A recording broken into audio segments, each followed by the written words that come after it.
फूलपुर गांव में रामनाथ नाम का एक अमीर आदमी रहता था। उसका कारोबार बहुत बड़ा था और उसकी कमाई भी अधिक होती थी। उसके पास बहुत सारा पैसा था, लेकिन वह दयालु स्वभाव का नहीं था। वह लालची आदमी था, लेकिन वह एक पैसा भी किसी जरूरतमंद व्यक्ति को नहीं देता और न ही वह धार्मिक संस्थान में दान देता। रामनाथ के पास कई नौकर थे, जिसमें से एक मालू नाम का नौकर भी था। और मालू लंबे समय से रामनाथ की सेवा करता था और रामनाथ भी मालू की उसकी ईमानदारी और सादगी वाले जीवन को पसंद करते थे। मालू की अभी तक विवाह नहीं हुई थी और उसके कोई रिश्तेदार उसे नहीं बुलाते थे।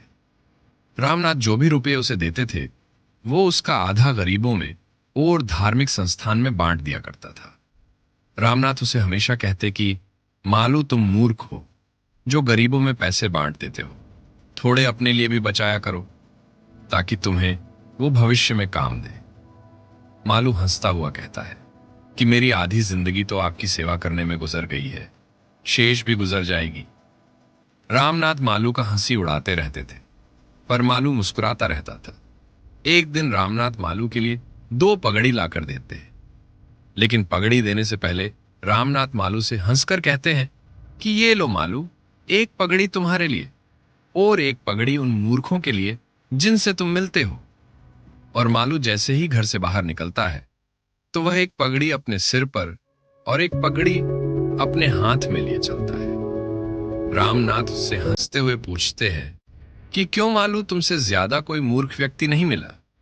तब मालू मुस्कुराता हुआ बोलता है कि नहीं, अभी तक तो कोई नहीं मिला, लेकिन मैं जल्द ही ढूंढ लूंगा। समय अपनी गति से चल रही थी। अचानक एक दिन रामनाथ बीमार पड़ जाते हैं। उन्हें गांव के डॉक्टर के पास ले जाया जाता है, लेकिन वह ठीक नहीं हो पाते।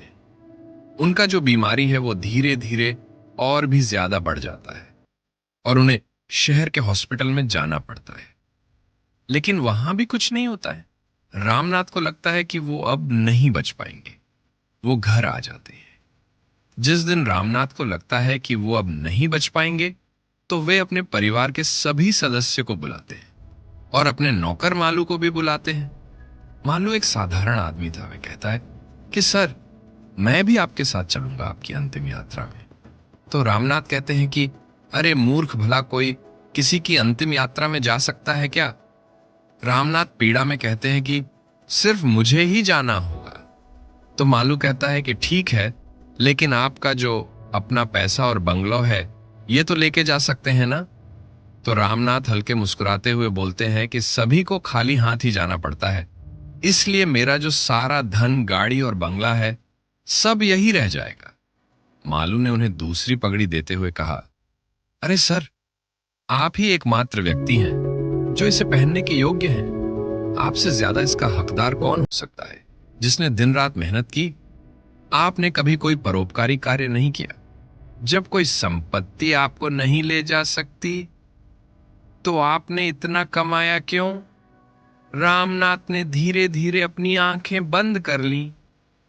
वह इस मूर्ख सेवक की बातों का मूल्यांकन करने की कोशिश कर रहे थे, लेकिन अब बहुत देर हो चुकी थी।